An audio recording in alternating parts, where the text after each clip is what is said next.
बागेश्वर धाम के धीरेन्द्र शास्त्री न केवल भारत में बल्कि पूरी दुनिया में छाए हुए हैं। एक तरफ जहां भारतीय मीडिया धीरेन्द्र शास्त्री जी को बदनाम करने की कोशिश कर रहे हैं, तो वहीं दूसरी तरफ ब्रिटेन में उसे बहुत ही बड़ा सम्मान मिला है और यह सम्मान है बुक ऑफ रिकॉर्ड का।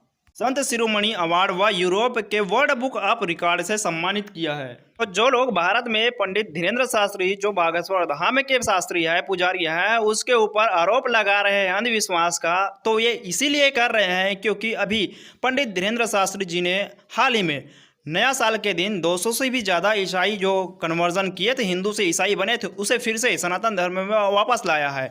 इसी से चिढ़कर ये सभी लोग धीरेन्द्र शास्त्री जी को फंसाने का चाल रचा है, ढोंग रचा। पंडित धीरेन्द्र शास्त्री जी अब तक 23,000 से भी ज़्यादा हिंदुओं को सनातन धर्म में वापस ला चुके हैं, जो कन्वर्जन करके किसी और धर्म में चले गए थे।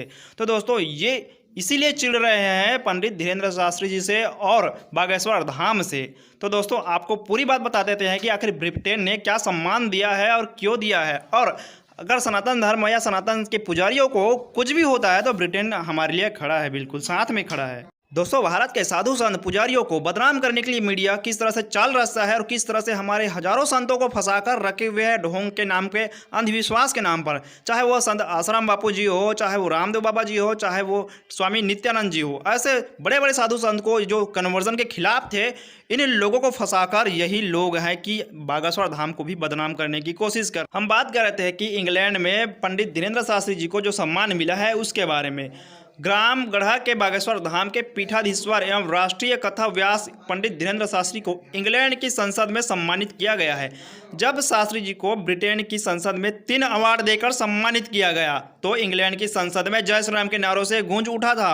उल्लेखनीय है कि पंडित धीरेन्द्र शास्त्री जी ने 1 जून से 15 जून तक ब्रिटेन के प्रवास पर रहे थे। इस दौरान उन्होंने लंदन और लेसेस्टर शहर में आयोजित हनुमान कथा और श्रीमद् भागवत कथा का वाचन किया। इसी बीच उसके द्वारा बागेश्वर धाम पर किए गए जो मानव कार्य, सेवा और उनके कार्यों के लिए उनको ब्रिटेन की संसद में सम्मानित किया है। दोस्तों, आपको बता दें कि पंडित धीरेन्द्र शास्त्री जी ने अभी हाल ही में कैंसर का बहुत बड़ा हॉस्पिटल बनाने का भी निर्णय फैसला किया है। ब्रिटेन की संसद में सम्मानित किया गया और इस मौके पर साक्षी बने इंग्लैंड के सांसद गैरिक, थॉमस एंड्रयू और वीरेंद्र सर्व। ब्रिटेन की संसद के द्वारा बागेश्वर महाराज को संत शिरोमणि और वर्ल्ड बुक ऑफ लंदन एवं बुक ऑफ वर्ल्ड यूरोप के अवार्ड से सम्मानित किया गया।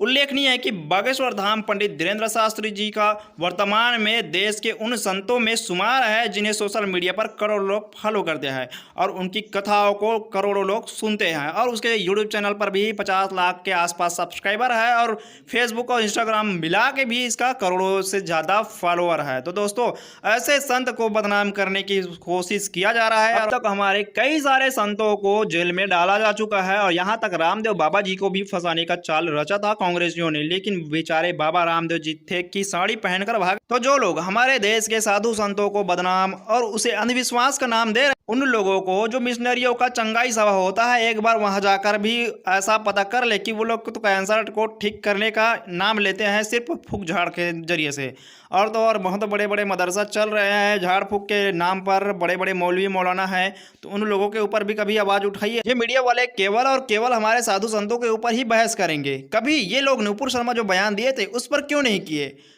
किए कि नुपुर शर्मा ने सही बोला या गलत, और बोला तो बोला किस जरिए से बोला। दोस्तों, नुपुर शर्मा बिल्कुल सही बोले थे, लेकिन आज तक मीडिया कभी कुछ बोला नहीं उसके बारे में।